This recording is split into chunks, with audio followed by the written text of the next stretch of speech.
આપણા શાસ્ત્રો વેદો પ્રમાણે સૌથી મોટું જો કોઈ આર્ગ્યુમેન્ટ થઈ હોય, સૌથી વિસ્તૃત કોઈ દલીલો થઈ હોય, સૌથી ગંભીર કોઈ દલીલો થઈ હોય અને વાકયુદ્ધ થયું હોય, બંને પક્ષો મજબૂતાઈથી સામસામે લડ્યા હોય,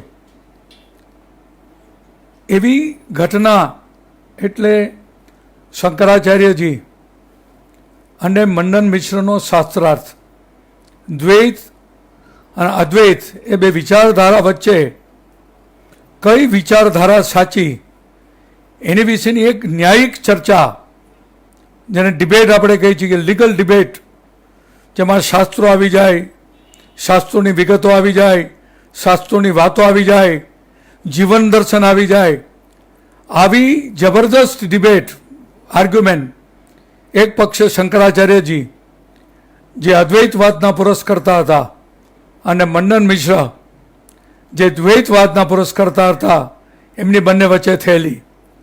અને શરત એવી હતી કે જે બીજાને પરાજિત કરે એ પરાજિત વ્યક્તિ એને પોતાના ગુરુ તરીકે સ્વીકારે. વાત અહીંયા પૂરી નથી થતી. આ બંને વચ્ચેના વાક યુદ્ધમાં અથવા આ બંને વચ્ચેની દલીલોમાં હુ વોઝ ધ જજ, ન્યાયમૂર્તિ કોણ હતું, અને ન્યાયમૂર્તિ કોણ હતું એ હું તમને કહીશ તો તમને આખી ન્યાયિક વ્યવસ્થા સમજાઈ જશે, આપણા શાસ્ત્રોની, આપણા વેદોની, આપણા ઉપનિષદની. આજે વિદેશી વિચારધારાઓ કે વિદેશી કાયદાઓ અથવા વિદેશી ન્યાયિક પદ્ધતિ આ દેશને અનુકૂળ નથી. આ દેશ સમન્યાય પર આધારિત રહ્યો છે, જસ્ટિસ ટુ ઓલ. આજે જે સિસ્ટમ આપણે સ્વીકારી છે એ એડવર્સરિયલ સિસ્ટમ છે, જેમાં એક જીતે છે અને બીજો હારે છે, અને જીતનાર પોતાની યોગ્યતાના કારણે જીતતો નથી અને હારનાર પોતાની અયોગ્યતાના કારણે હારતો નથી. પણ જીતનાર એટલા માટે જીતે છે કે હારનાર કરી શકો. ક્રિમિનલ કેસમાં પ્રોસિક્યુશન કુડ નોટ પ્રૂવ, પ્રોસિક્યુશને સાબિત નથી કરી શક્યું, માટે તોમતદારને છોડી મૂકવામાં આવે છે. અને એટલી હદે કે સર્વોચ્ચ અદાલતનો એક ચુકાદો મેં જોયો, જેમાં જે જગ્યાએ બનાવ બન્યો ત્યાંથી દારૂના ગ્લાસ ઉપર આરોપીની ફિંગરપ્રિન્ટ મળી આવી, આરોપીના ચંપલો મળી આવ્યા, આરોપીની મળી આવી, ને તેમ છતાં સર્વોચ્ચ અદાલતે એવો ચુકાદો આપ્યો કે ભાઈ આ માણસે જે કર્યું છે એવું ક્યાં સાબિત થઈ શક્યું છે, અને માટે હું એને નિર્દોષ છોડી મૂકું છું. એક પરાકાષ્ઠા છે શંકાની વજૂદ આપવાની, શંકાને માન્યતા આપવાની, શંકાને વધારે મહત્વ આપવાની, ને એના કારણે આખી ન્યાયિક વ્યવસ્થા વહેલી મોડી ભાંગી પડે એવી પરિસ્થિતિ સર્વોચ્ચ અદાલતના ચુકાદાઓના કારણે થાય છે. ઇનકન્સિસ્ટન્સી સર્વોચ્ચ અદાલતમાં એવે હદે છે કે આજે ચુકાદો આવે અને 1 મહિના પછી સર્વોચ્ચ અદાલતની બીજી બેન્ચ એ જ ચુકાદાને રદ કરે છે. આજે ચુકાદો આવે 2 મહિના પછી સર્વોચ્ચ અદાલતની બીજી બેન્ચ એ ચુકાદાને રદ કરે છે. કાયદા પ્રમાણે લાર્જર બેન્ચ જે ચુકાદાઓને રદ કરવા જોઈએ એને બદલે સ્થિતિ એવી છે, એવી જંગલ જેવી આંધાધૂંધી સુપ્રીમ કોર્ટમાં પ્રવર્તે છે કે સુપ્રીમ કોર્ટની એક બેન્ચ બીજી બેન્ચ વિરુદ્ધ ચુકાદો આપે રાખે છે. એક જ ઘટનાક્રમ હું તમને સમજાવું કે કલમ 50 નાર્કોટિક એક્ટ એના અર્થઘટનમાં સર્વોચ્ચ અદાલતની 3 જજોની બેન્ચોએ પરસ્પર વિરોધાભાસી ચુકાદાઓ આપેલા છે, જેમાં શારીરિક ચકાસણી એટલે શું, શરીર સાથે રહેલી બેગને ગણવી કે ના ગણવી, શરીર સાથે રહેલી કોઈ વસ્તુને ગણવી કે ના ગણવી, એના અનુસંધાનમાં 3 જજોના ચુકાદાઓ પરસ્પર વિરોધાભાસી હોય અને 5 જજોની બેન્ચે એનો નિકાલ કરવો પડે. હવે નીચેની અદાલતનો જજ ક્યાં ચુકાદાને માને? નીચેની અદાલતોની સ્થિતિ એવી ખરાબ છે કે સર્વોચ્ચ અદાલતનો કયો ચુકાદો માનવો. એક સર્વોચ્ચ અદાલતનો ચુકાદો એવો છે કે અમારા છેલ્લા ચુકાદાને માનવો, અને 7 જજોનો ચુકાદો એવો છે કે અગાઉનો ચુકાદો જો લાર્જર બેન્ચે રદ ન કર્યો હોય તો એને માન્ય રાખીને જૂના ચુકાદા પ્રમાણે અદાલતે ચાલવું. કેવી ન્યાયિક જંગલની વ્યવસ્થા છે. 1951માં આંધ્રપ્રદેશમાં નીચેની અદાલતે એક વ્યક્તિને એક કાયદા નીચે સજા કરી. આ સજા ઉપરી અદાલતમાં પણ માન્ય રહી. આ સજા હાઈકોર્ટમાં પણ માન્ય રહી. અને પછી પરિસ્થિતિ એવી થઈ કે આ સમગ્ર મેટર સુપ્રીમ કોર્ટમાં ગઈ, અને સુપ્રીમ કોર્ટમાં જ્યારે આ મેટર ગઈ, સર્વોચ્ચ અદાલત પાસે આ મેટરની ચર્ચા નીકળી, ત્યારે પ્રશ્ન એવો આવ્યો કે આ જે માણસ છે જેને સજા કરી છે એની પાસે વકીલની વ્યવસ્થા નથી, તો એને સરકારી રાહે એમિકસ ક્યુરી તરીકે એક વકીલ આપવામાં આવ્યો. અને વકીલો માટે આ વકીલ ઉદાહરણરૂપ છે. હું એટલા માટે કહું છું કે જ્યારે આપણે ન્યાયમૂર્તિ પાસે ન્યાય માગવા જઈએ ત્યારે આપણે ન્યાયમૂર્તિ ઉપર છોડી દઈએ છીએ કે ચુકાદા તમે વાંચો. આ પદ્ધતિ યોગ્ય નથી. ન્યાયમૂર્તિને ન્યાય આપવામાં મદદરૂપ થવા માટે આપણે હંમેશા પોતે ચુકાદાઓ વાંચવા જોઈએ, ચુકાદાનો અભ્યાસ કરવો જોઈએ, અને ચુકાદાનું અર્થઘટન ન્યાયમૂર્તિ પાસે કરવાનો એક પ્રયત્ન કરવો જોઈએ. હું એટલા માટે તમને કહું છું કે સર્વોચ્ચ અદાલતે જ્યારે આ મેટર એક યુવાન વકીલને સોંપી અને એમિકસ ક્યુરી તરીકે એ વકીલે જ્યારે દલીલ કરી, એણે અભ્યાસ કર્યો. આ અભ્યાસ આજના જુનિયર વકીલો કરવા તૈયાર નથી, અને પછી ન્યાયમૂર્તિ પાસેથી એમને ન્યાય જોઈએ છે. ન્યાયને મદદ કરવાની આપણી ફરજ છે. અને આ અનુસંધાનમાં આ યુવાન વકીલે અભ્યાસ કર્યા પછી સર્વોચ્ચ અદાલતને કીધું કે આંધ્રની નીચેની અદાલત પણ ખોટી હતી, આંધ્રની સેશન્સ કોર્ટ પણ ખોટી હતી, આંધ્રની હાઈકોર્ટ પણ ખોટી હતી. કારણ કે જે કાયદા નીચે 1951માં સજા કરવામાં આવી છે એ કાયદો 1950માં રદ બાતલ થયેલો હતો. 1950માં રદ બાતલ થયેલા કાયદા નીચે એક નિર્દોષ માણસને સજા કરવામાં આવે, આ માણસને સુપ્રીમ કોર્ટ સુધી જવું પડે, અને આ સુપ્રીમ કોર્ટ સુધી જવા માટેનો સારું છે કે એમને કોઈ એમિકસ ક્યુરી મેળા ન મેળાવ તો શું હોત, અને એ મહેનતું મેળા.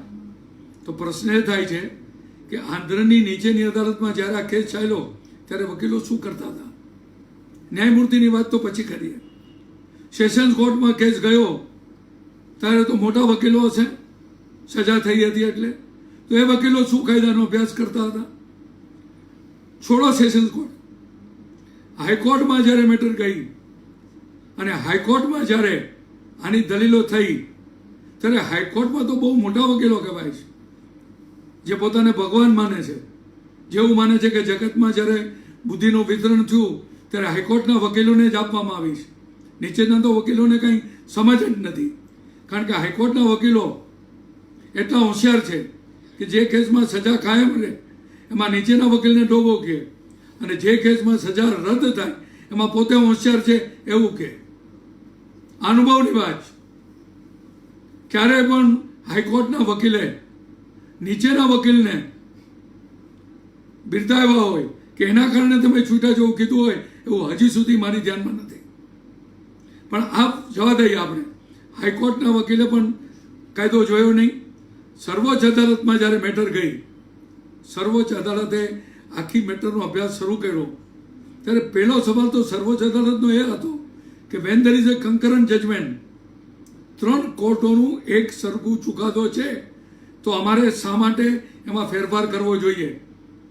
અને એ પરિસ્થિતિમાં એમિકસ ક્યુરીએ ગોતી કાઢ્યું કે 1951ના જે કાયદા નીચે સજા કરવામાં આવી છે એ 1951નો કાયદો 1950માં રદ થયેલો છે. તો આમાં તમે કોને યશ આપી શકો? સર્વોચ્ચ અદાલતના જજો પણ તૈયાર નહોતા. જે વકીલે મહેનત કરી, જે વકીલે પરિશ્રમ કર્યો, જે વકીલે અભ્યાસ કર્યો કે આ ચુકાદો ખોટો છે, આ શેના માટે તમે કહી શકો ભાઈ? અને એટલા માટે હું કહું છું કે વકીલનો પોતાનો અભ્યાસ, વકીલની પોતાની સમજ, વકીલ પોતાની મહેનત કરવાની તૈયારી, આ જ વસ્તુ ન્યાય મેળવવામાં ઉપયોગી થઈ શકે છે. હું તમને જે વાત કરતો હતો મંડન મિશ્રની અને શંકરાચાર્ય વચ્ચેના શાસ્ત્રની, એમાં ઉભયત જે હતી એ ન્યાયમૂર્તિ હતી. આપણે અધૂરી વાતથી આગળ વધીએ. ઉભયા એટલે કોણ? ઉભયા કોણ? જે ન્યાયાધીશ તરીકે સ્ત્રી નિમાણી, એ સ્ત્રી કોણ? મંડન મિશ્ર અને શંકરાચાર્ય વચ્ચેના ન્યાયિક યુદ્ધમાં જે જજ છે, જજ કોણ? ઉભયા વોઝ વાઇફ ઓફ મંડન મિશ્ર. ઉભયા છે એ મંડન મિશ્રની પત્ની હતી. કેટલી બધી વસ્તુઓને સમજવાનો આમાં આપણે પ્રયાસ કરવાનો છે. એક તો ન્યાયમૂર્તિ કોણ બની શકે? કે જે બંને પક્ષકારો, બંને દલીલકારો, બંને વકીલો કરતાં વધારે સમજ ધરાવતું હોય એ વ્યક્તિ જ ન્યાયાધીશ બની શકે, અથવા તો ન્યાયને સમજવાની જેનામાં વધુમાં વધુ તૈયારી હોય એ જ ન્યાયાધીશ બની શકે. તો જ્યારે મંડન મિશ્ર અને શંકરાચાર્ય વચ્ચેના શાસ્ત્રાર્થમાં જ્યારે ઉભયાને જજ તરીકે નીમવામાં આવી, ત્યારે આપણે સ્વીકારવું જોઈએ કે ભારતમાં એવું સ્ત્રી તાકાત હતી, ભારતમાં એવી સ્ત્રી શક્તિ હતી કે જે શંકરાચાર્ય અને મંડન મિશ્ર કરતાં પણ વધારે જ્ઞાન ધરાવતી હતી. અદ્ભુત વાત છે. અને બીજી વાત એ છે કે શંકરાચાર્યએ જ્યારે મંડન મિશ્રની પત્નીનો ન્યાયાધીશ તરીકે સ્વીકાર કર્યો, આ અદ્ભુત વાત નથી? કે પોતે જ એની સામે શાસ્ત્રાર્થ કરે છે, પોતે જ એની સામે લડે છે, પોતે પોતાના સિદ્ધાંતને સાચો સાબિત કરવા દલીલ કરવાના છે અને જેણે ન્યાય આપવાનો છે. એ ઉભયા એ પોતાના પ્રતિસ્પર્ધીની પત્ની છે. આ બીજી વાત એ છે કે ન્યાયાધીશ એવો નિષ્પક્ષ હોય, એવો તટસ્થ હોય કે એના પતિની પત્ની હોવા છતાં શંકરાચાર્યએ એનો સ્વીકાર કર્યો છે. અને એ જ બીજી વાત એ છે કે શંકરાચાર્યનું ઔદાર્ય કેટલું. આજે આપણે જજને કોઈની સાથે થોડો સંબંધ હોય તો જેમ તેમ બોલવામાં કાંઈ બાકી નથી રાખતા. આપણને એમ લાગે કે આ જજ ફલાણાનો મિત્ર છે તો આપણે ગમે એમ શબ્દો વાપરીએ છીએ અદાલતમાં, જો ચુકાદો આપણી વિપરીત આવે તો. આપણી તો મજાક એવી છે કે સેશન્સ કોર્ટમાં જજ નિર્દોષ છોડે તો અતિ વિદ્વાન છે, અને સજા કરે તો સાહેબના કાયદાની કંઈ ખબર પડતી નથી. ભલા માણસ, તારા કેસમાં સજા કરે એટલે એને કાયદાની કંઈ ખબર પડતી નથી, અને તારા જ કેસમાં છોડી મૂકે એટલે એને કાયદાની સર્વજ્ઞતા છે. આ પદ્ધતિ, આ વિચાર આપણા માટે નડતરરૂપ છે. અને હું સતત કહેતો રહ્યો છું કે સિનિયર એડવોકેટની જવાબદારી શું? સિનિયર એડવોકેટની જવાબદારી એ છે કે એમણે જુનિયર જજની ઘડતર કરવું જોઈએ. અને સિનિયર જજની જવાબદારી શું છે કે એમણે જુનિયર વકીલનું ઘડતર કરવું જોઈએ. હું મારા જીવનની જે વાતો કરવાનો છું એ પહેલા દિવસની વકીલાતથી લઈને હું જ્યારે તોફાન કરતો, માથાકૂટ કરતો, જજો સાથે જેમ તેમ બોલતો હતો, એવે વખતે પણ જજોએ મને કેવી રીતે સાચવો છે, જજોએ કેવી રીતે મને શીખડાવ્યું છે, જજોએ મારું ઘડતર કેવી રીતે કર્યું છે કે જે આજે અભય ભારદ્વાજના રૂપમાં તમારી પાસે છે. આ બધી વસ્તુઓ તમે સમજી શકો માટે હું આ મંડન મિશ્રની ચર્ચા કરી રહ્યો છું. અને પ્રશ્ન ક્યાં આવ્યો કે ખૂબ દિવસોની દલીલો પછી શંકરાચાર્ય પરાસ્ત થયા. મંડન મિશ્રે સ્વીકાર્યું કે હું હારી જાઉં છું, અને એવે વખતે ન્યાયાધીશે કીધું કે નહીં, હજી એક વિષયની ચર્ચા અધૂરી છે. એમણે મંડન મિશ્રની તરફેણ નહોતી કરવી, પણ એમણે કીધું કે સર્વાંગી વિજય ક્યારે થાય કે જ્યારે તમામ બાબતો દલીલ કરનાર જાણતો હોય, દલીલ કરનાર સમજતો હોય અને મને સમજાવી શકે. અને પ્રશ્ન ક્યાં આવીને ઉભો રહ્યો કે શંકરાચાર્યજીને એમણે પ્રશ્ન કામશાસ્ત્ર વિશે કર્યો. શંકરાચાર્ય બ્રહ્મચારી હતા, એટલે શંકરાચાર્યએ કીધું કે આ મારો વિષય જ નથી. તો ન્યાયાધીશે શું કર્યું? પોતાના પતિને વિજેતા જાહેર કર્યા? ન કર્યા. એમણે શું કર્યું? એમણે 6 મહિનાનો સમય and opportunity was given to Shankaracharya. શંકરાચાર્યને 6 મહિનાનો સમય આપ્યો કે તમે સમજવાનો પ્રયત્ન કરો, તમે જાણો. અને એમ કહેવાય છે કે શંકરાચાર્ય એક રાજાના શરીરમાં પરકાયા પ્રવેશ કર્યો જે મૃત્યુ પામ્યો હતો અથવા મૃત્યુની ક્ષણમાં હતો. અને આ જ્યારે પરકાયા પ્રવેશ એને કર્યો એ પછી કામશાસ્ત્ર વિશેનું જ્ઞાન લીધું અને 6 મહિના પછી ફરીને શાસ્ત્ર આગળ વધ્યો. ત્યારે મંડન મિશ્રએ ફરીથી શાસ્ત્રાર્થ કર્યો અને કામશાસ્ત્ર વિષયમાં પણ એ પરાજિત થયા. ત્યારે મંડન મિશ્રની પત્ની ઉભયા એમણે શંકરાચાર્યને વિજેતા જાહેર કર્યા. અને આ નિયમ પ્રમાણે મંડન મિશ્રએ શંકરાચાર્યને પોતાના ગુરુ સ્વીકાર્યા અને અદ્વૈતવાદને પોતાના વાદ તરીકે સ્વીકાર્યો. આજે આપણે કોર્ટમાં પરાજિત થઈ છીએ ત્યારે સમજવા તૈયાર હોતા નથી કે મારી કોઈ ખામીના કારણે કે મારી કોઈ ભૂલના કારણે આ ઘટના બની છે. આપણે હંમેશા ન્યાયાધીશને જ દોષ આપીએ છીએ અને આ જ્યાં સુધી પ્રક્રિયા બંધ નહીં થાય ત્યાં સુધી આપણે કંઈ કરી નહીં શકીએ. આજની વ્યવસ્થામાં there has to be a judge friendly lawyer. ન્યાયાધીશ ને મિત્ર જેવો વકીલ જોશે અને સામે કેવો ન્યાયાધીશ જોશે? લોયર ફ્રેન્ડલી જજ, કે જે જજ વકીલને પણ સમજી શકતો હોય, એની વાતને પણ સમજી શકતો હોય. આપણે ન્યાયાધીશનું મૂલ્યાંકન કરવાની સ્થિતિમાં પણ નથી.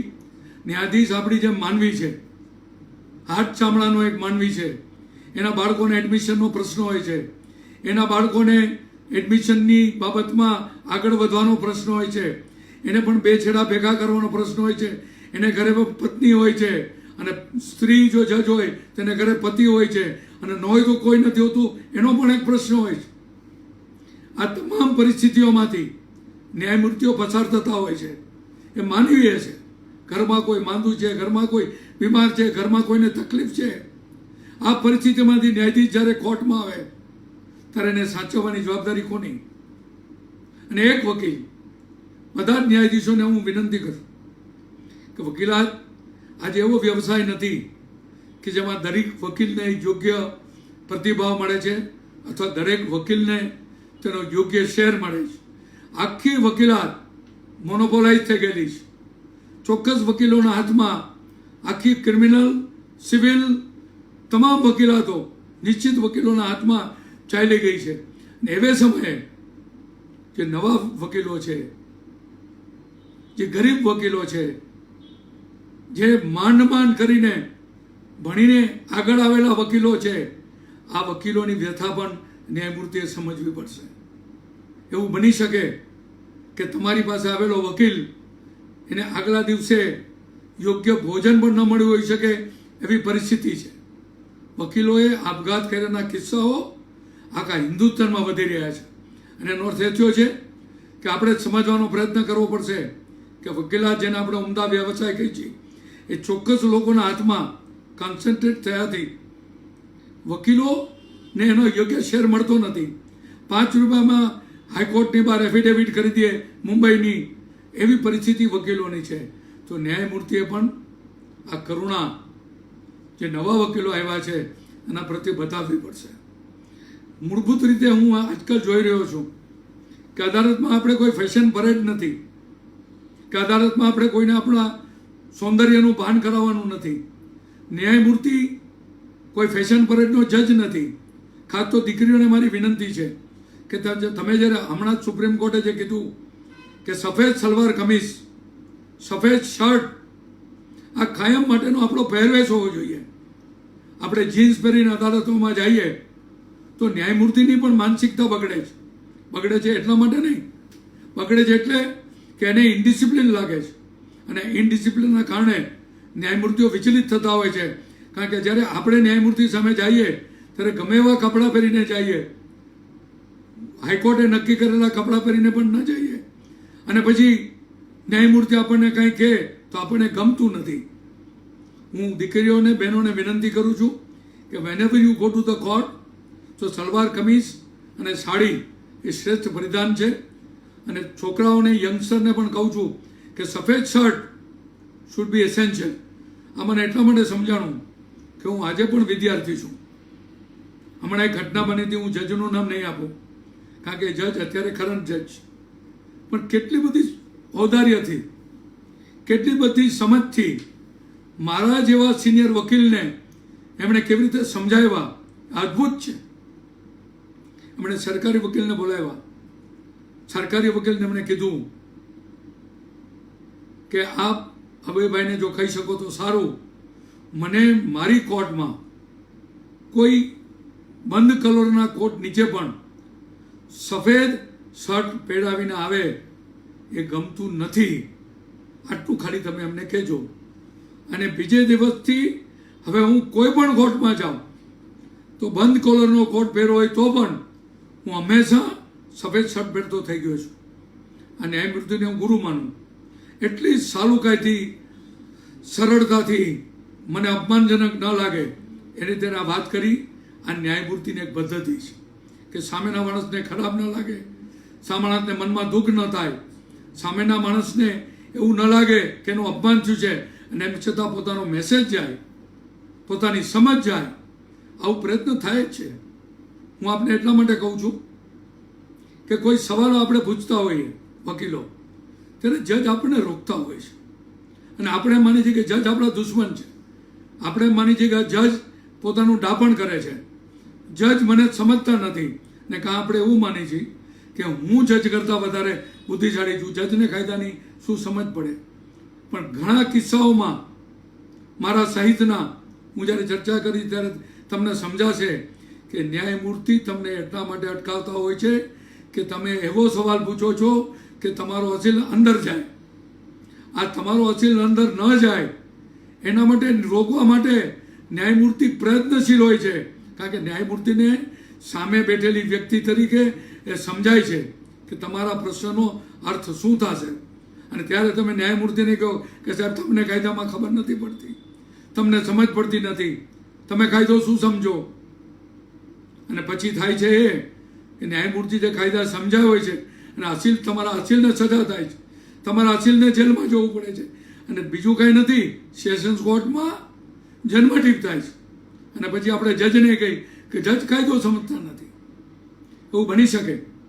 એકાદ બે ન્યાયમૂર્તિઓ ઉદ્દંડ હોઈ શકે, એકાદ બે ન્યાયમૂર્તિઓનો વ્યવહાર બરાબર ન હોઈ શકે, પણ તમામ ન્યાયમૂર્તિઓને એક જ રાત્રે તોલવા એ યોગ્ય નથી.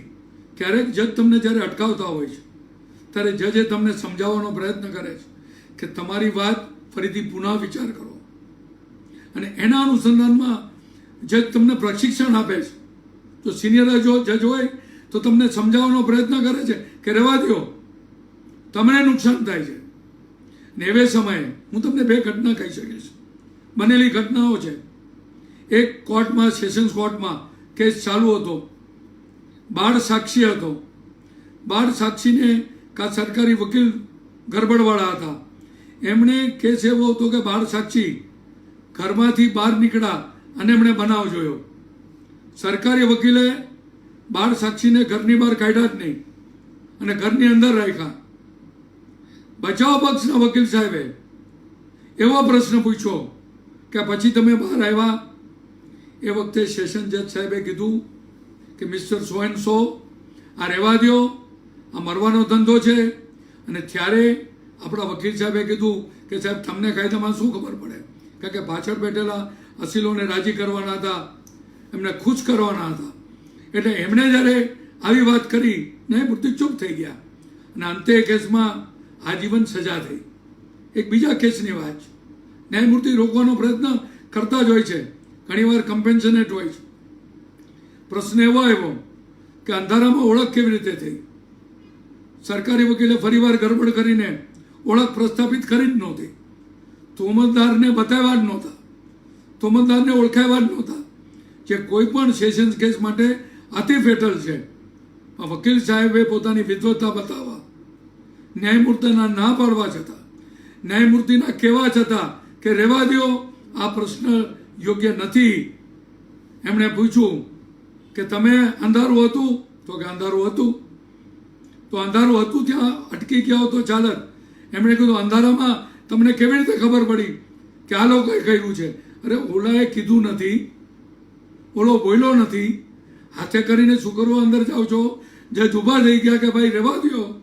ત્યારે વકીલ સાહેબે કીધું કે સાહેબ મને કોઈ દી તમારે ઉલટ તપાસમાં વચમાં પડવું નહીં, મને મારી ઉલટ તપાસ પૂરી કરવા દેવી. અને આવી પરિસ્થિતિમાં ફરીથી એને જન્મટીપ થઈ. તો આમાં વાંક કોનો? ન્યાયમૂર્તિનો કે આપણી સમજનો? અને માટે હું કહું છું કે સિનિયર એડવોકેટે મને પણ ખૂબ ઈચ્છા થાય છે, મેં ઘણીવાર મારી ઓફિસમાં પણ કીધું છે કે કોઈ રિમાન્ડ અરજી હોય, નીચેની કોર્ટમાં 167 બેની અરજી હોય કે એવો કોઈ મહત્વનો મુદ્દો હોય કાનૂની, તો મને નીચેના જજ પાસે જવાનું ગમશે એટલા માટે કે અમારી નૈતિક ફરજ, અમે જે કાયદો સમજ્યા છીએ, જે કાયદો શીખ્યા છીએ, અથવા કાયદાની અમારી જે સમજ છે એ કે દરેક વકીલ જજ સુધી પહોંચે એ એસેન્શિયલ છે. હું આપને ઘટનાક્રમ કહું. જસ્ટિસ સાવંત સુપ્રીમ કોર્ટના જજ હતા. જસ્ટિસ સાવંત રાજકોટની મુલાકાતે આવ્યા. એ વખતે હું બાર એસોસિએશનનો પ્રમુખ હતો અને મને લાગ્યું કે જસ્ટિસ સાવંતનો લાભ રાજકોટના બારને અને રાજકોટના જજોને આપું. હવે મને ખબર નહીં કે ન્યાયમૂર્તિઓ આવશે કે નહીં આવે. મેં સેશન જજ સાહેબને વિનંતી કરી કે જસ્ટિસ સાવંત આવવાના છે અને જસ્ટિસ સાવંતને જજોને મળવાની પણ ઈચ્છા છે. એટલે સેશન જજ સાહેબે હા પાડી. દયાળુ માણસ હતા. એમણે કીધું ભલે, નહીંતર નિવૃત્ત જજ હોય ને એની કોઈ કિંમત હોતી નથી. તમે કોઈ જજને પૂછી જોજો કે સત્તા પરથી ઉતર્યા પછી નિવૃત્ત જજની કોઈ કિંમત હોય છે? નિવૃત્ત જજને કોઈ માને છે? આ તમે પૂછજો. ને છતાંય સેશન જજ સાહેબે કીધું કે આપ લઈ આવો સાવંત સાહેબને. જસ્ટિસ સાવંત આવ્યા ત્યારે એમણે એક સરસ વાત કરી, એ દરેક ન્યાયાધીશે સમજવા જેવી છે, દરેક વકીલે સમજવા જેવી છે. એમણે અદ્ભુત વાત કરી. એમણે કીધું who is the face of judiciary? ન્યાયતંત્રનો મુખ કોણ? લોકો ન્યાયતંત્રને કોનાથી ઓળખે છે? સુપ્રીમ કોર્ટ જજ who sits in his air conditioned chamber and air conditioned court. એટલે એર કન્ડિશન ચેમ્બર અને એર કન્ડિશન કોર્ટમાંથી ન્યાય આપવાનો પ્રયાસ કરનાર સર્વોચ્ચ અદાલતના જજને લોકો ન્યાયનું પ્રતીક ગણે છે? નો. ઇઝ ધીસ હાઈકોર્ટ જજ who sitting in the highest pedestal? Is the face of judiciary? એટલે હાઈકોર્ટમાં બેસીને, ઝંડા નીચે બેસીને ન્યાય આપનાર હાઈકોર્ટ જજ એ ન્યાયતંત્રનું મુખ છે? એમ તો નો. Is it the session judge who is presiding over session cases? Is it the face of judiciary? એમણે કીધું નો. સેશન જજ પણ જ્યુડિશરીનું મુખ નથી. અને એમણે કીધું કે I will tell you brothers and I am happy, હું ખુશ છું કે આજે જ્યુડિશિયલ મેજિસ્ટ્રેટો પણ મારી સામે બેઠા છે. મને સમજ આપવામાં આવી કે છે સેશન જજ પણ મારી સામે બેઠા છે. અને ત્યારે મારે તમને કહેવું છે જ્યુડિશિયલ મેજિસ્ટ્રેટોને કે you are the face of judiciary. તમે ન્યાયતંત્રનું મુખ છો. તમારામાં જેટલી કરુણા હશે એટલું ન્યાયતંત્ર કરુણ છે એવું સામાન્ય માનવી માનશે. તમારામાં જેટલી સમજ હશે, ઔદાર્ય હશે, એટલું ન્યાયતંત્ર ઉદાર છે એવું સામાન્ય માનવી માનશે. તમે જેટલી સમજથી, શાંતિથી અદાલતમાં કેસો ચલાવશો એટલું ન્યાયતંત્ર શાંત છે એવું તમારી અદાલતમાં બેસનારી સામાન્ય પ્રજા માનશે.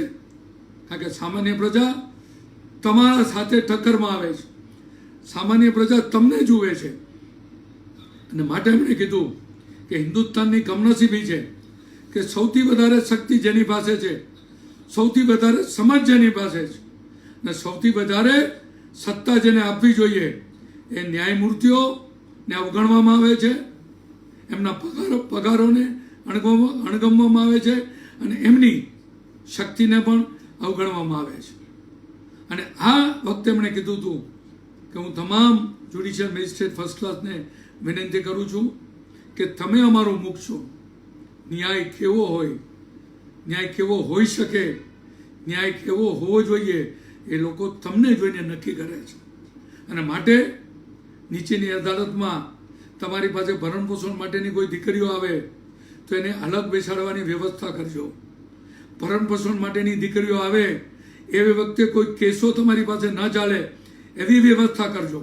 અને ભરણ પોષણ માટે તમારી પાસે દીકરીઓ આવે એ એકલી આવે, અદાલતમાં એકલી બેસી શકે એવું અદાલતનું વાતાવરણ રાખજો. એમણે કીધું કેટલી સમજ સુપ્રીમ કોર્ટના જજમાં હતી. એમણે કીધું કે 125માં જે દીકરીઓ આવે છે ને, દે આર અવે ફ્રોમ ધર હસબન્ડ્સ. એના પતિથી અલગ હોય છે, પતિથી જુદી હોય છે. એન્ડ ફિઝિકલ નીડ, શારીરિક ભૂખ એ પણ ભૂખનો એક ભાગ છે. અને માટે હું વિનંતી કરું છું કે આવી દીકરીઓ કોઈ ગુનેગારોના સંસર્ગમાં ના આવે. આવી દીકરીઓ જ્યારે આવે ત્યારે કોઈ ગુનેગારો આવીને બેસે નહીં. આવી દીકરીઓ જ્યારે અદાલતમાં આવે ત્યારે ગુનેગારોનો પ્રવેશ ન થાય એવું તમે ધ્યાન રાખજો. એમણે કીધું કે કોઈ નાનો માણસ તમારી પાસે આવે અને ન્યાય માગે તેનો ચુચકારતા નહીં, કારણ કે અંતે તો ન્યાયની ભૂખ એને જ છે. અને આ અનુસંધાનમાં એમણે જ્યુડિશિયલ મેજિસ્ટ્રેટ ફર્સ્ટ ક્લાસની જે વાત કરી એની સાથે બીજી વાત કરી. All the lawyers who appear in the first class judicial magistrate એ મારી દ્રષ્ટિએ સુપ્રીમ કોર્ટના વકીલ કરતાં પણ મહત્વના છે. એમણે કારણ બતાવ્યું કે શા માટે. એણે કીધું કે સેશન્સ કોર્ટના વકીલો તો છે એણે મુર્દાઓને છૂટવાના છે, મરી ગયેલા માણસ બોલવાના નથી. પણ નીચેની અદાલતના જે વકીલો છે એમણે સૌથી વધારે અઘરી વસ્તુનો સામનો કરવો પડે છે, કારણ કે એમના વિક્ટીમ બધા જીવંત છે. એમના જેને લાગ્યું છે બધા કોર્ટમાં આવીને બોલવાના છે. એમાં જો છેતરપિંડીના કેસ હોય તો એમાં તમારી સામે સાક્ષી જનૂનથી બોલવાનો છે. તો સૌથી ખરાબ કેસ 409, 467, 326 આ બધા કોણે ચલાવવાના છે? એને કીધું નીચેના વકીલોએ ચલાવવાના છે. અને એટલા માટે એમણે કીધું કે નીચેના વકીલો સૌથી વધારે સશક્ત હોવા જોઈએ, સૌથી વધારે સમજદાર હોવા જોઈએ, સૌથી વધારે કાયદાને સમજતા હોવા જોઈએ. અને એટલા માટે એમણે કીધું કે આ મારી દ્રષ્ટિએ ન્યાયમૂર્તિ અને વકીલ એ એક રથના બે પૈડા નથી, એ એક સિક્કાની બે બાજુ છે કે જેના વિના બીજાનું સંભાવના નથી. અને માટે હું જ્યુડિશિયલ મેજિસ્ટ્રેટ ફર્સ્ટ ક્લાસને વિનંતી કરું છું કે રિસ્પેક્ટ ધી લોયર્સ. લોયરને વિનંતી કરું છું કે રિસ્પેક્ટ ધ જ્યુડિશિયરી. સન્માન પરસ્પર મળે છે. જો ન્યાયમૂર્તિ સન્માન જાળવે તો વકીલો પણ સન્માન જાળવતા હોય છે. જો ન્યાયમૂર્તિ સન્માનથી વર્તે તો વકીલો પણ સન્માનથી વર્તતા હોય છે. અને આ પરસ્પરની બાબત છે. અને માટે એમણે કીધું કે યાદ રાખો તમે કે તમે પણ રિસ્પેક્ટ આપો અને રિસ્પેક્ટ મેળવો. અને આ માટે સર્વોચ્ચ અદાલતમાં એક ચુકાદો આવ્યો જેમાં નીચેની અદાલતના ન્યાયમૂર્તિઓ ઉપર ટીકા કરવાનું માગણી સર્વોચ્ચ અદાલતના શ્રેષ્ઠ વકીલોએ કરી કે આ જ્યુડિશિયલ મેજિસ્ટ્રેટમાં બુદ્ધિ નથી, આવું તમે કહો આ ચુકાદામાં. ત્યારે ન્યાયમૂર્તિએ લખ્યું સુપ્રીમ કોર્ટના કે you don't know my brother, કે તમારા વકીલો નીચેની અદાલતમાં જજના ટેબલ ઉપર ચડી જાય છે, જજના ગળા પકડે છે, જજ ઉપર સવાર થઈ જાય છે અને જજ પાસે પરાણે ન્યાય માગે છે, જજ ઉપર દેકારો કરે છે, જજ સામે વર્તન કરે છે, જજને દબાવવાનો પ્રયત્ન કરે છે. અને આવા ભયંકર વાતાવરણમાં મારો જજ કામ કરતો હોય છે. વકીલો 20ની સંખ્યામાં, 30ની સંખ્યામાં આવીને દેકારો કરે, કોઈ વકીલનું કામ ન થાય તો જેમ તેમ બોલે અદાલતમાં. આવા ગંભીર અક્ષમ્ય વાતાવરણ વચ્ચે મારો મેજિસ્ટ્રેટ કામ કરે છે અને માટે એની ટીકા કરવાનું મારી દ્રષ્ટિએ યોગ્ય નથી. અને એટલા માટે કે સુપ્રીમ કોર્ટમાં બેઠેલા જે ન્યાયમૂર્તિ હતા ને, he was the first and the only જજ ઓફ ધ સુપ્રીમ કોર્ટ કે જે જ્યુડિશિયલ મેજિસ્ટ્રેટ ફર્સ્ટ ક્લાસથી સુપ્રીમ કોર્ટ સુધી ગયેલા હતા. એમને વેદનાની ખબર હતી, એમને ખબર હતી કે જ્યુડિશિયલ મેજિસ્ટ્રેટોની શું હાલત હોય છે. બની શકે કે કે કેટલીક જગ્યાએ જ્યુડિશિયલ મેજિસ્ટ્રેટ જે છે એમનો વ્યવહાર યોગ્ય નહીં હોય, એમનું કહેવાની પદ્ધતિ યોગ્ય નહીં હોય, તો એને પણ એક પદ્ધતિ છે. આજે સિનિયર વકીલો જુનિયર જજોને સમજાવવા જવા તૈયાર નથી, એમની સાથે વાત કરવા તૈયાર નથી, એમની સાથે સંવાદ કરવા તૈયાર નથી. અત્યારે પરિસ્થિતિ એવી છે કે આપણે એકબીજાને ભરી પીવા તૈયાર છીએ.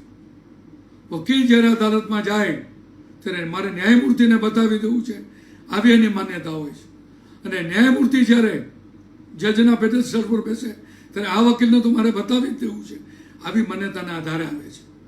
આ એકબીજાને બતાવી દેવાની જે માન્યતા છે, જજિંગ ઇચ અધર, એકબીજાનો ન્યાય તોડવાની જે વાત છે, એના કારણે પરિસ્થિતિ એવી નિર્માણ થાય છે કે ન્યાય એક બાજુ રહી જાય છે, કેસના ગુણદોષ એક બાજુ રહી જાય છે, અને વકીલની સામે જે દ્વેષ હોય છે જજનો એ પ્રતિબંધિત થાય છે.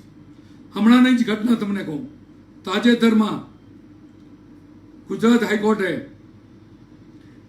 ન્યાયખંડમાં બનેલી ઘટનાને એટલી ગંભીરતાથી લીધી કે એમણે એક વ્યક્તિની જિંદગી બગડી જાય, રાજકીય કારકિર્દી ખતમ થઈ જાય એવો ચુકાદો આપ્યો. ભૂપેન્દ્રસિંહ ચુડાસમા મારા અંગત મિત્ર છે, એ ધારાસભ્ય ન થયા તેદીના મારા મિત્ર છે અને વકીલ પણ છે. તમારી જાણ માટે સામાન્ય વકીલ હતા, જ્યુડિશિયલ મેજિસ્ટ્રેટ કોર્ટમાં એમણે વકીલાત કરેલી છે. એમનો કેસ જે કોર્ટમાં ચાલતો હતો ત્યાં વારંવાર માથાકૂટ ન્યાયમૂર્તિ સાથે થઈ હતી, ઘણા પ્રશ્નોમાં થઈ હતી. વાંક કોનો હતો એ મહત્વનું નથી, પણ કોર્ટનું વાતાવરણ બગડેલું હતું. ઘણા ન્યાયમૂર્તિઓ એવા છે કે જ્યારે એમના મનમાં એમ લાગે કે હું વ્યક્તિથી પૂર્વગ્રહિત થયો છું, એના વ્યવહારથી પૂર્વગ્રહિત થયો છું, ત્યારે પોતાની જાતને રેક્યુઝ કરી લે છે. એમ કહે છે ઉપરી અદાલતને કે મને આ કેસમાંથી છૂટો કરો, કારણ કે મારો વ્યવહાર હવે ન્યાયિક નહીં હોય, હું પૂર્વગ્રહ રીતે આ કેસમાં વર્તીશ. આવા જજોનો મેં અનુભવ કરેલો છે. અને આ જે કેસ ભૂપેન્દ્રસિંહનો ચાલતો હતો ત્યારે જે ઘટનાક્રમ બન્યો એના કારણે અખબારોમાં જે સમાચારો આવ્યા. આજે હિન્દુસ્તાનની તકલીફ એ છે કે કોણ ખૂની છે ને કોણ ખૂની નથી, કોણ ગુનેગાર છે ને કોણ ગુનેગાર નથી, કોણે શું કર્યું છે ને કોણે શું નથી કર્યું એ અખબારો નક્કી કરે છે. We are facing paste trials. કેરળની હાઈકોર્ટે એક ડૉક્ટરને જામીન આપતી વખતે એક ઇન્જેક્શન એને આપ્યું, એને હાઈકોર્ટમાં પણ જામીન નહીં મળવા જોઈએ એવા દેખાવો થયા. ત્યારે કેરળના હાઈકોર્ટના જજે લખવું પડ્યું કે જો મને કોઈ કહે કે શુડ આઈ પ્રિફર એક society without newspaper or a newspaper without society, I will prefer a society without newspaper.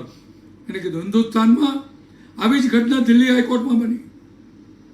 એક સાસુને વહુએ કીધું કે પડી જાઓ, અને જમનામાં પડીને સાસુ મરી ગઈ. સંશોધનનો કેસ થયો અને હાઈકોર્ટમાં જ્યારે મેટર ગઈ ત્યારે ન્યાયમૂર્તિએ કીધું કે ન્યાયાધીશ માટે ન્યાય સર્વોપરી છે. છાપાઓ શું માને છે, અખબારો શું માને છે, આનાથી હું દોરવાનો નથી. તમે મારી કોર્ટ બહાર દેખાવો કરશો તો પણ હું દોરવાનો નથી.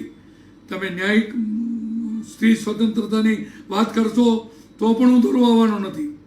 હું ન્યાયિક પદ્ધતિથી ચાલીશ ને એમણે એ બહુને મુક્ત કરી. પણ ક્યાં સુધી? અને આ જ ઘટનાક્રમ આપણે ગુજરાત હાઈકોર્ટમાં લાવીએ. મારે કોઈની ટીકા કરવી નથી, તો આપણા અંતરાત્માને પૂછો કે આપણો જે ચુકાદો આપ્યો છે એ ચુકાદો પૂર્વગ્રહિત છે કે નથી. જ્યારે સર્વોચ્ચ અદાલત ગુજરાત હાઈકોર્ટના ભૂપેન્દ્રસિંહ અંગેના ચુકાદાને સ્ટે કરે અને એવું શબ્દ વાપરે કે વી હેડ ટુ સ્ટે ઇટ, અમારે આ ચુકાદાને સ્ટે કરવો પડે એમ છે. એનો અર્થ એ થયો એની judgment given by prejudice, conjectures or summarizes or beliefs, માન્યતાને, અનુમાનોને કે પૂર્વગ્રહને આધારે જ્યારે કોઈ ચુકાદો આપવામાં આવે ત્યારે એ સ્ટે સુપ્રીમ કોર્ટ કરે છે. આ વિષય આપણા પોતાને વિચારવાનો છે. ન્યાયાધીશે પોતે વિચારવાનું છે કે મારા મન ઉપર એક ઘટનાક્રમની એવડી મોટી અસર થઈ છે કે જે નીકળી શકે એમ નથી. હું અલિપ્ત રહી શકું એમ નથી.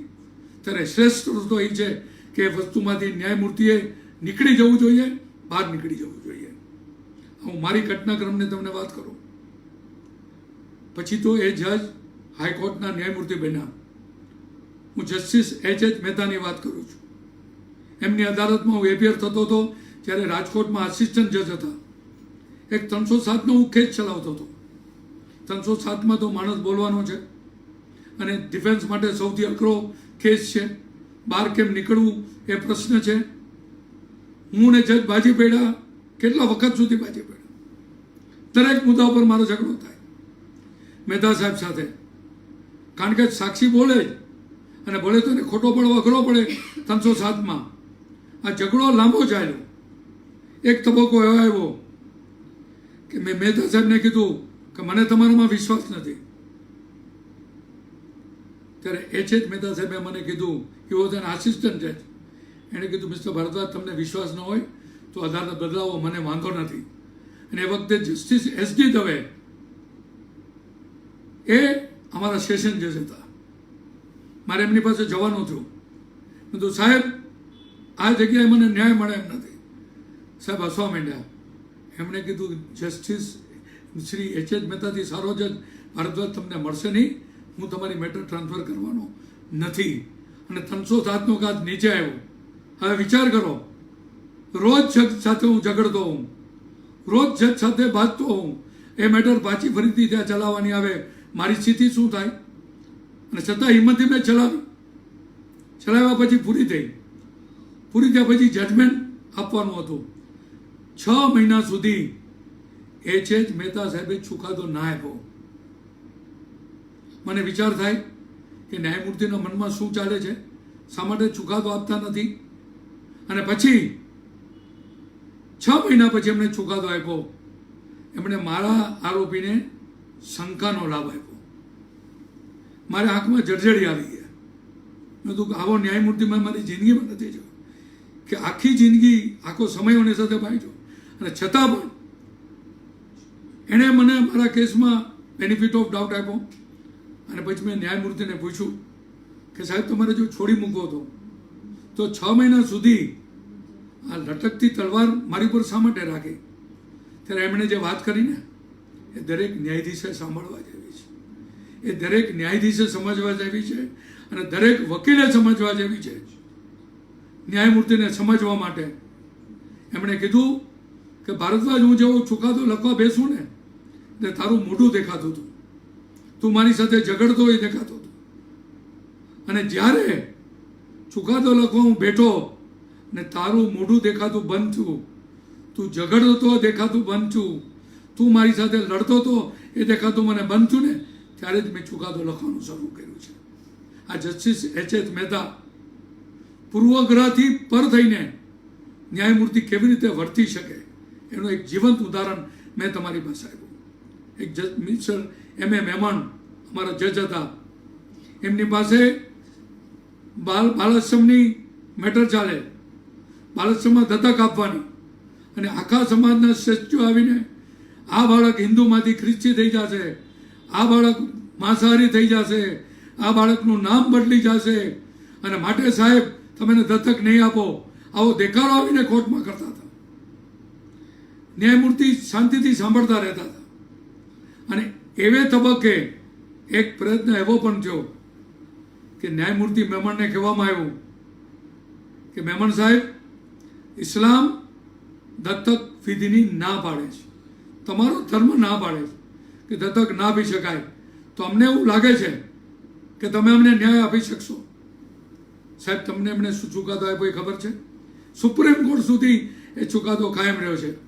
ન્યાયમૂર્તિ મહેમાને બાળક દત્તક આપતી વખતે એક વિદેશી દંપતીને એવું લખ્યું કે મારો ધર્મ મને કમ્પેશન પણ શીખડાવે છે, મારો ધર્મ મને કરુણા પણ શીખડાવે છે, મારો ધર્મ મને અન્યની ભાવના ક્ષમતા પણ શીખડાવે છે. અને એમણે કીધું કે હું ન્યાયમૂર્તિ છું અને એક અંધકારમાં રહેલું બાળક જો અજવાળામાં જતું હોય તો ન્યાયમૂર્તિ તરીકે હું એને રોકી શકતો નથી. પછી મારા ધર્મની કમાન્ડમેન્ટ્સ ગમે એ હોય, મારો ધર્મ ગમે એ માનતો હોય, અત્યારે મારો ધર્મ ન્યાય છે અને આ ન્યાય માટે હું જ્યારે બેઠો છું ત્યારે મારે એ જ વિચાર કરવાનો છે કે આ બાળકની જિંદગી સારી થઈ શકે એમ છે કે નહીં. આજના જે જસ્ટિસ ઉરેજી છે, એમના પિતાજી અમારા જજ હતા, ઉરેજી સાહેબ. એમની પાસે એક મેટર ચાલતી હતી, જબરદસ્ત માથાકૂટ ચાલે. પોલીસ અધિકારી જે પાછળથી ડીજી બન્યા આપણા સિંહ, એ એસીબી તરીકેની પહેલી કેસ એમની પાસે. કેસ એવડો ગંભીર હતો, માથાકૂટવાળો હતો, વકીલો પણ એટલી માથાકૂટ કરતા હતા. અને એ વખતે સિંહ સાહેબે કોર્ટમાં આવીને કબૂલ કર્યું કે સાહેબ ફરિયાદ ખોટી છે. ફરિયાદી જે નામ લખાવ્યા માંથી 9 લોકો નહોતા, એને મેં છોડી મૂક્યા છે, એમની સામે કેસ નથી કર્યો. પણ 5 લોકો જે હતા એમની સામે મેં ચાર્જશીટ કર્યું છે. એ વખતે સામેના વકીલે દલીલ કરી કે હવે ન્યાયમૂર્તિ તમારે કરવાનું શું રહે છે. પોલીસ અધિકારી કબૂલ કરે છે, પોલીસ અધિકારી તમને કહે છે કે ફરિયાદ ખોટી છે, અને એમણે એમ કબૂલ કર્યું છે કે 9 લોકો ખોટા હતા અને તો 5 લોકો સાચા હતા. એમને મેં રજૂ કર્યા છે. સાહેબ તમને ખ્યાલ છે ઉરેજી સાહેબે શું ચુકાદો આપ્યો? એમણે કીધું કે આ જ પોલીસ અધિકારીની સત્યતાના કારણે હું 5 જણાને સજા કરું છું.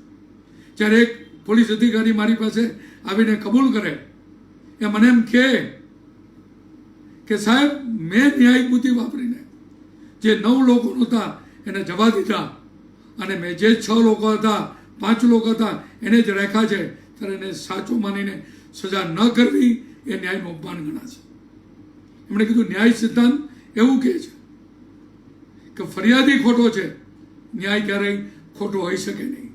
ફરિયાદી ખોટો છે માટે તમને છોડી મૂકવા આવી તમારી દલીલ વ્યાજબી નથી. સુપ્રીમ કોર્ટ સુધી આ જજમેન્ટ કાયમ રહ્યું.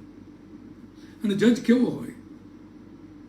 નીલમ વોરાનું નામ તમે જાણો છો કે નહીં? હું જાણતો નથી. અમારા સેશન જતા હતા, એડિશનલ સેશન જતા હતા, કેશવાનંદ ભારતીનું જેમણે ચુકાદો આપેલો હોય. અને એક કોડીનાની ગંભીર મેટર ચાલે.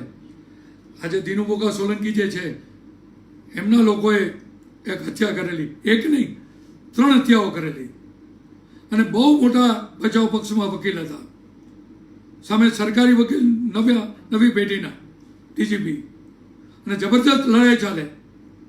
હું એમાં ફરિયાદીનો વકીલ હતો. અને આશ્ચર્ય તમને થશે, હું તો ભાજપ અને RSS વાળો છું, પણ મારા અસીલો કોંગ્રેસના હતા અને તોમતદારો ભાજપવાળા હતા. મને પણ ખરીદવાનો દિનુબોગાએ પ્રયત્ન કર્યો, મને પણ સમજાવવાનો પ્રયત્ન કર્યો, સરકારી વકીલને પણ પ્રયત્ન કર્યો, તો અન્યને તો પ્રયત્ન કર્યો જ હશે. લાખો કરોડોની વાત હતી. આ કેસ ચાલ્યો ત્યારે માથાકૂટ થઈ રાખતી હતી.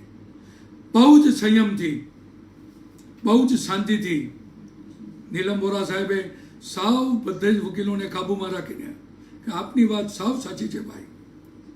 નાગર ગ્રહસ્થનો જે સ્વભાવ હોય, નાગરનો જે સ્વભાવ હોય ને, સ્વભાવ પ્રમાણે એટલી મીઠાશથી એ સમજાવતા રહ્યા સામેના વકીલને કે જે જ્વાળામુખીની જેમ ભભૂકતા રહેતા, ગુસ્સે થતા રહેતા, છતાંય સંયમથી એમણે કીધું કાંઈ વાંધો નહીં મિત્ર, તમારે નથી ચલાવવો, કાલે ચલાવજો, પરમથી ચલાવજો, આવતા દિવસે ચલાવજો.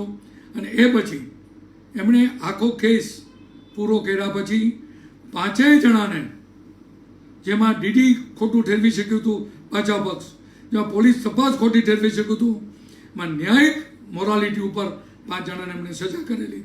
અને સજા સુપ્રીમ કોર્ટ સુધી કાયમ રહે છે.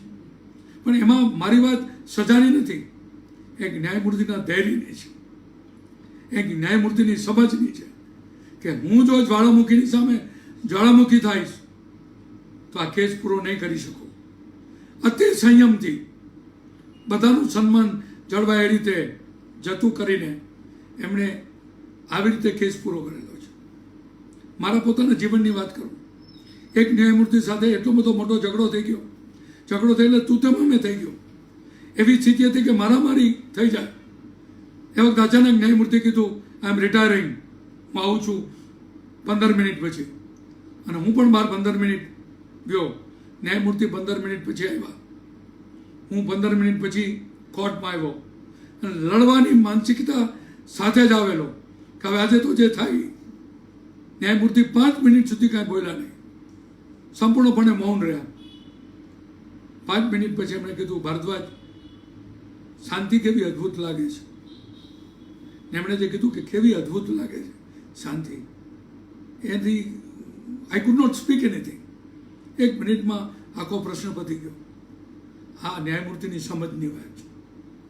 સામેના વકીલને ખોટો કીધા વિના વાતાવરણ બગડ્યું હતું, એ બગડું એટલું સરળતાથી એમને સુધારી દીધું કે આ હું તો દેવતાઓ જેવા ન્યાયમૂર્તિ પાસે એપિયર થયો છું. You can say that Devar gods. હું એને આજે પણ ઈશ્વર માનું છું. જસ્ટિસ ડીપી બુચ, આજે એને પગે લાગવાનું મન થાય. લોકાયુક્ત તરીકે નિમાયા પછી જે માણસ પોતાનું હાથે રાંધે, આના જેવો બ્રાહ્મણ, આના જેવો પવિત્ર જજ મેં જોયો નથી. કે આજે કદાચ ગુજરાતના ઇતિહાસમાં હું એમ કહી શકું કે દેવતા જેવો કોઈ જજ હોય તો જસ્ટિસ ડીપી બુચ હતા. એમની કોર્ટમાં પહેલો દિવસ મારો. ન્યાયમૂર્તિ શું કરી શકે, શું ટ્રાન્સફોર્મેશન કરી શકે, વકીલને કેવું ઘડતર કરી શકે, એનો આ દાખલો છે. પહેલો દિવસ એટલે મને બિલકુલ કાયદાની સમજ નહોતી. કાયદા વિશે મારું કોઈ જ્ઞાન જ નહોતું. અને એક સિવિલ કેસ હતો. હું એપિયર થયો, અસીલ કાગળ લઈને આવેલો અને કોર્ટમાં જઈને મેં કીધું કે આ કાગળ, આ મારો અસીલ, અને એની વાત સાંભળો અને ન્યાય આપો. એ સાચો છે સાહેબ. ઓલો ભાઈનું ઘરમાં મકાન તોડે છે, તમે રોકો. ડીપી બુચ મારી સામે હસવા માંડ્યા. એમણે મને કીધું પહેલો દિવસ છે તમારો મિત્ર? તો સાહેબ પહેલો દિવસ છે. એમણે એક બીજા વકીલ બેઠા હતા. એમણે કીધું કે અમને WSની ખબર નથી, અમને ડોક્યુમેન્ટરી લિસ્ટની ખબર નથી, અમને એફિડેવિટની ખબર નથી, તો તમે મદદ કરો, તમે એમને થોડી સમજ આપો અને WS નખાવીને મારી પાસે મુકાવો એવું ખરું. હું બહાર નીકળ્યો. આને શું ખબર પડે, મારો અસીલ સાચો છે, સાંભળતા નથી મને. એણે કીધું કે ભાઈ આ સિવિલ કોર્ટ છે, આ ફોજદારી કોર્ટ નથી. અને એ વકીલે મને WS તૈયાર કરી દીધો, મને ડોક્યુમેન્ટરી લિસ્ટ તૈયાર કરી દીધું, એફિડેવિટ તૈયાર કરી દીધું અને કોર્ટમાં જઈને મેં રજૂ કર્યું. એ વખતે સામેના વકીલે કીધું કે સાહેબ તમે શા માટે એને આ શીખડાવો છો, તમે શા માટે એને આ સમજ આપો છો.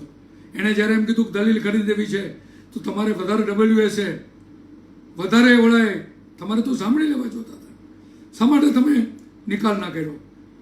ત્યારે એમણે કીધું કે બ્રધર, આ પહેલો દિવસ આ વકીલનો છે. અને એને જ્યારે મેં જોયો ને ત્યારે મને મારો પહેલો દિવસ યાદ આવ્યો. અને મને મારો પહેલો દિવસ યાદ આવ્યો ત્યારે હું જજ પાસે જતા ધ્રુજતો હતો એ યાદ આવ્યું. કોઈ વાત કરી શકો એમ નહોતો એ યાદ આવ્યું. કમસે કમ આને બિરદાવવો જોઈએ, આની હિંમતને માન આપવું જોઈએ કે કમસે કમ મારી પાસે આવીને કાગળ મારી પાસે મૂકીને કીધું કે ન્યાય આપો. અને આપણે એક સિનિયર તરીકે ઉદારતા જુનિયર પ્રત્યે બતાવવી જોઈએ. અને આવા જસ્ટિસ ડીપી બુચ પાસે હું એપિયર થયેલો છું. એમને એક પદ્ધતિ હતી, કેવા ઉદાર જજો હોય છે. એ હંમેશા કોઈ જામીન અરજી, જામીનના જ્યારે હતા ચીફ જસ્ટિસ મેજિસ્ટ્રેટ હતા, અને જામીનના જ્યારે કોઈ આવે ને તો ન્યાયમૂર્તિ પૂછે જામીન છો? તો કે હા. તમારે શું થાય? સાહેબને ગોળો ફેરવવાની આદત હતી. તમારે શું થાય? તો કે મારા માસીનો દીકરો. તમારા માસીનું નામ શું? તમારા મામાનું નામ શું? આવું પૂછે. અમને લાગે કે આ અતિ વેદીઓ જજ છે. ઘણે લાગે એવું કે કઈ પ્રકારનો જજ, જામીન મંજૂર કરી દો ને. પણ અતિ પ્રમાણિક અને નિષ્ઠાવાન જજ હતા. હંમેશા દરેક વસ્તુને ન્યાયિક રીતે, ઇવન જામીન ભરવાની વાતને પણ એમને ન્યાયિક રીતે જોઈ હતી. He never took it lightly. અને આની મજા એવી થઈ કે હું એક કોલેજમાં પ્રોફેસર હતો, હું ભણાવતો હતો, અને એમની દીકરી મારી વિદ્યાર્થીની એ મને ખબર નહીં. એ વખતે સાહેબ અમારા સેશન જજ હતા. એટલે મેં સાહેબની વાત કરી કે આવા પણ જજો હોય છે, આવા ચીકણા, આવા પ્રકારના જેને કહેવાય કે જજો કે જે વાત જ સામાન્ય સમજવા તૈયાર નથી અને જામીનમાં ગોળા ફેરવે રાખે. એટલે બીજે દિવસે હું સેશન્સ કોર્ટમાં ગયો. એટલે સાહેબે મને કીધું ભારદ્વાજ, બહુ સરસ તમે વર્ણન કર્યું મારું, ગોળા ફેરવું છે એવું. હું સાહેબ તમને કોણે કીધું? મને કે મારી દીકરી તમારી વિદ્યાર્થીની છે. પણ મને ત્યારે એટલું બધું માન થયું માણસ માટે. એક ઘટના આ જ જસ્ટિસ ડીપી બુચની તમને કહું. હી વોઝ અ સિવિલ જજ. અને જુનાગઢના બસ સ્ટેન્ડમાં અમે બે ભેગા થઈ ગયા. સાહેબ બગલ થયેલો નાખેલો અને બસમાં કોઈ ચડવા ના દે, ધક્કામુક્કી થાય, માંગરોળની બસ હતી, હું ન ભૂલતો હતો. સાહેબ ચડી શકતા નહોતા. હું હાઈકોર્ટ જજ ડીબી બુચની વાત કરું છું આપને. હી વોઝ અ સિવિલ જજ એટ ધેટ ટાઈમ. સાહેબ બિલકુલ જજ હતા, નક્ષિક જજ હતા, અને જજ રહ્યા છે, જજ રહેશે. મારી દ્રષ્ટિએ મને કોઈ આદર્શ કે ને, I can without doubt I can say કે DB Buch is my ideal. અને ત્યાં બસ સ્ટેન્ડમાં મેં કીધું કે આ જજ છે, નથી પોલીસને કહેતા, નથી એસટી વાળાને કહેતા, નથી કોઈની પાસે પોતાની ઓળખ આપતા. એટલે મેં જઈને કીધું પોલીસવાળાને કે તમે ઓળખો છો આ કોણ છે? મેં કીધું કોણ છે? કીધું સિવિલ જજ સિનિયર ડિવિઝન છે. જી સાહેબ, જી સાહેબ, જી સાહેબ કરતા પોલીસવાળા આવ્યા. પણ મેં સાહેબે કીધું ભાઈ તમે બરાબર નથી કર્યું. હું સાહેબ તમને હજી 3 બસ ન મળે, તમે કંઈ સમજો તો ખરા. અને પછી સાહેબ એટલો સંકોચ પામતા હતા કે એમને આગલી ખુરશીમાં કંઈ જગ્યા નહોતી બસમાં. એટલે ડ્રાઈવરે પોતાની બાજુમાં જજને બેસાડ્યા, અને આ ભવિષ્યમાં હાઈકોર્ટ જજ થયેલી વ્યક્તિ એની બાજુ આગળ બેઠી હતી. આટલી નમ્રતા એ માણસમાં હતી. આ માણસ પાસે એપિયર થવું એ પણ લાવો હતો. એ વોઝ સો અન્ડરસ્ટેન્ડિંગ છે. આજે એ જે વસ્તુ તમને સમજાય એટલે જ કહું છું કે અભય ભારદ્વાજ જે કંઈ છે એ આવા ન્યાયમૂર્તિને કારણે છે. Justice SD Dave, he was our session જજ. સેશન જજ હતા ત્યારે જામીનમાં એમને એક માન્યતાઓ હતી, જે ભગીરથસિંહનું જજમેન્ટ કોર્ટ થાય છે એ જજમેન્ટ એમનું, એમને એક માન્યતા. અને પોલીસને સાહેબ દુશ્મન માનતા કે સાહેબ દુશ્મન છે, બધાને જામીન ઉપર છોડી દે છે, બધાને ખોટી રીતે છોડી દે છે. અને એ વખતેના અમારા પોલીસ કમિશનર નિત્યાનંદ, એમણે સાહેબ કીધું ડીઓ મોકલો હાઈકોર્ટમાં કે આ જજ બ્રાહ્મણ છે, વકીલ અભય ભારદ્વાજ બ્રાહ્મણ છે, વ્યાસ કરીને કારકુન બ્રાહ્મણ છે, અને બ્રાહ્મણની ત્રિપુટી બધાને જામીન ઉપર છોડાવી લે છે, બધાને આગોતરા જામીન અપાવે છે, અને માટે કાર્યવાહી કરવી જોઈએ. હાઈકોર્ટે એમને પૂછાણ કર્યું ત્યારે જસ્ટિસ દવે સાહેબ એવું લખ્યું હતું કે ભારદ્વાજ બ્રાહ્મણ છે એમાં મારી ના નથી, વ્યાસ બ્રાહ્મણ છે એમાંય મારી ના નથી, અને હું બ્રાહ્મણ છું એમાંય મારી ના નથી. પણ હું ન્યાય બ્રાહ્મણને જોઈને નથી કરતો, કેસને જોઈને કરું છું. અને બીજી વાત એને હાઈકોર્ટને જે લખી, જે સામાન્ય જજમાં હિંમત નથી હોતી કે I am not a police station, હું સેશન જજ છું, હું પોલીસ સ્ટેશનનો સુપ્રિન્ટેન્ડન્ટ ઓફ પોલીસ નથી. ન્યાય અને કાયદાની વ્યવસ્થા એ પોલીસે જાળવવાની છે. કોઈને એક્સટર્ન કરવા એમાં વચમાં પડતો નથી. પણ ગુનેગારોને જામીન એટલા માટે ન આપો કે અમે કાયદો વ્યવસ્થા જાળવી શકતા નથી. આવી વાત મારી પાસે કોઈથી કોઈએ કરવી નહીં, હું સ્વીકારીશ પણ નહીં. અને હાઈકોર્ટને કીધું કે ઇન્વાઇટ એક્શન. જો તમને એવું લાગતું હોય કે હું ખોટું કરું છું, હું ખોટી રીતે જામીન આપું છું, તો I say that take action against me. આપને આશ્ચર્ય થશે કે કોઈની હિંમત ન ચાલી એમની સામે કાર્યવાહી કરવાની. એમનું જજમેન્ટ રિપોર્ટેડ જજમેન્ટ છે. એવું જ એમનું જજમેન્ટ જામનગરનું રિપોર્ટેડ જજમેન્ટ છે કે જેમાં એમણે એફઆઈઆર ખોટી પડે તો કેસ તૂટી પડે, જેના અનુસંધાનમાં ખોટા તોમતદારને સંડોવવામાં આવે છે, એના અનુસંધાનમાં જજમેન્ટ આપેલું. આવા ન્યાયમૂર્તિઓ પાસે અમે કામ કરેલું છે. એમણે અમારું ઘડતર કરેલું છે, એમણે અમને સમજાવ્યા છે, એમણે અમને શીખડાવ્યું છે, એમણે અમને જ્ઞાન આપ્યું છે. વડોદરા સાહેબ અમારા સેશન જજ હતા. અમારા એક વકીલ સાહેબ ક્લેમ કેસના, એમનો અસીલ અને સામેના જે વકીલ હતા ઇન્સ્યોરન્સ કંપનીના અને વાહન માલિકના, એટલા બધા હોશિયાર હતા કે એને એક્ઝિક્યુશન થવા દેતા નહોતા. વકીલ સાહેબને લાગ્યું કે આ વકીલને ઠોકી દે તો સારું, આ બાજેડું છે, બાજીને ગમે એમ કરીને પૈસા મારા હાસિલને અપાવી શકશે. એમણે મને કામ સોંપી દીધું. હું વડોદરા સાહેબની કોર્ટમાં ગયો. એ હસવા માંડ્યા. મને કે ભારદ્વાજ તમે શેના માટે આવ્યો છો? એ કે ભાજવાનો કેસ નથી હો, આ વસૂલાતનો કેસ છે, અને સામેના વકીલ જે છે અતિ હોશિયાર છે, અને દરેક વાંધા કાયદાસરના લે છે. પણ તમે આવ્યા છો માટે તમને કહું કે ઓર્ડર 100 રૂલ 100 વાંચીને કાલે આવજો, આપણે ચર્ચા કરશું. 1 મહિના સુધી આ ન્યાયમૂર્તિએ મને એક ઓર્ડર અને એક રૂલ, એક્ઝિક્યુશન પિટિશન કેમ થઈ શકે, એક્ઝિક્યુશન ટાળવા માટે થયેલા પ્રયાસોને કેવી રીતે નિષ્ફળ બનાવી શકાય, કેવી રીતે મિલકતમાંથી વસૂલાત થઈ શકે, પારિવારિક મિલકતમાંથી પણ વસૂલાત થઈ શકે. 1 મહિના સુધી રોજ ને રોજ એક ઓર્ડર રૂલ વાંચવાનું કહીને, વાંચવાનું સમજાવીને એમણે મને કીધું, એમણે મારું ઘડતર કર્યું. એના કારણે હું અભય ભારદ્વાજ છું. આ વડોદરિયા સાહેબ અતિ પવિત્ર હતા. એક એવો કેસ એમની પાસે આવેલો કે ઈંડાની લારી એક સ્કૂલ કોલેજ પાસે ઊભી રહે છે અને એના કારણે વાતાવરણ બગડે છે. કારણ કે બાર્ટન ટ્રેનિંગ કોલેજ મહિલાઓની હતી.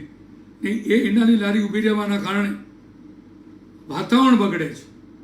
તમે વિચાર કરો કે બીજો કોઈ ન્યાયમૂર્તિ હોય તો શું કરે. સાહેબ સ્વામિનારાયણ સંપ્રદાયમાં માનતા, એટલે ભૂપેન્દ્ર રોડ મંદિર છે ત્યાં રોજ જાય અને રસ્તામાં બાર્ટન ટ્રેનિંગ સ્કૂલ આવે. સાહેબ રોજ પોતાના ઘરેથી નીકળીને મંદિરે જતી વખતે ત્યાં ઊભા રહે 5 મિનિટ 10 મિનિટ અને આ ઈંડાની લારી ઉપર શું થાય છે એનો અભ્યાસ કરે. અભ્યાસ કર્યા પછી એમણે મહિના પછી એ સામેના વકીલ હતા, અતિ સમજદાર બેરિસ્ટર કક્ષાના વકીલ હતા, one of the best lawyers Rajkot has scene. એમને બોલાવીને કીધું કે મિત્ર મારી સાથે ચાલો, આપણે 2 વકીલો અને આપણે નીકળીએ. આપણી દીકરીઓ ત્યાં ભણે છે ને. અને ત્યાંથી 2 વકીલોને લઈને જજ સાહેબ ગયા અને રેકડી ઉપરની સ્થિતિ જોયા પછી જેમણે દાવો કર્યો હતો ને એમણે કીધું સાહેબ કાઢી નાખો, હું તમારી વાતમાં સંમત છું. આવા સમજદાર, આવા સૂઝદાર, આવા ન્યાયમૂર્તિઓ આજે અલભ્ય છે. આઈ નો અબાઉટ વન જજ. આ અનુભવની વાત છે, સમજની વાત છે, જાણેલી વાત છે. અતિ કોન્ટ્રોવર્શિયલ કેસ આ જજ પાસે ચાલતો હતો. પોલિટિકલ સ્ટેક વાળો કેસ એમની પાસે ચાલતો હતો. કરોડો રૂપિયા જજને મળી શકે એમ હતા. અને એ ન્યાયમૂર્તિના માતા પાસે એમની ધર્મના જ્ઞાતિના બહુ મોટી વ્યક્તિ મળવા ગઈ કે જે તોમતદાર છે, મારા મિત્ર છે, સંબંધી છે, તમારો દીકરો ન્યાયમલાલ થઈ જાય એમ છે. એ ધર્મ પુસ્તક વાંચતા હતા એના માતા. એમણે કીધું મેં મારા દીકરાને એટલું જ કીધું છે કે ઉપરવાળો સુજાડે એ કરવું, તારો અંતરાત્મા કે એ કરજે. અને આપણી જાણ માટે કરોડો રૂપિયા ઠુકરાવીને એ ન્યાયમૂર્તિએ એ કેસમાં સજા કરેલી. આવા જ એક ન્યાયમૂર્તિની હકીકત હું જાણું છું કે જેમાં ન્યાયમૂર્તિ પોતે જ્યારે કેસ ચલાવતા હતા, એ પણ હાઈ સ્ટેક વાળો કેસ, અને સામેના પાસે જ્યારે કોઈ બચાવ ન રહ્યો ત્યારે એમણે નક્કી કર્યું, એમના શાળાને લઈ ગયા, સગા શાળાને કોર્ટમાં વકીલાતનામું મૂકવા લઈ ગયા. અને સામાન્ય નિયમ એવો કે જ્યારે કોઈ પોતાનો કુટુંબી આવે ત્યારે વ્યક્તિ છોડી દે, ત્યારે એ જજે પોલીસને બોલાવી એને કીધું મારા શાળાને પકડીને પૂરી દો. અને શાળાને કીધું ભવિષ્યમાં મારી કોર્ટમાં કંઈ ના હતો. આવા લોકો પાસે મેં કામ કર્યું છે. હજી ઘણી વાતો ન્યાયમૂર્તિઓની, ન્યાય વિશેની હું આપની સાથે કરીશ. આજે અધૂરી રાખું છું. આવતી વખતે જ પૂરી કરી છે એવું નથી કહેતો, કારણ કે ઘણી વાર પછી તમે મારું ગળું પકડો છો કે તમે એફઆઈઆરની વાત કરવાના હતા. એવું નથી. માટે સૌને વિનંતી કરું કે હવે પછીના સમયમાં હું દર રવિવારે આવવાનો જ છું. પછી દિલ્હી જાઉં તો પણ દર રવિવારે તમને મળવાનો છું. અને કોઈ વસ્તુ અધૂરી રહી હશે તેની ચર્ચા તમારી સાથે કરીશ.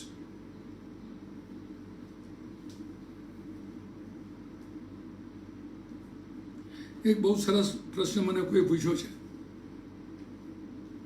આ પ્રશ્ન વારંવાર આવે છે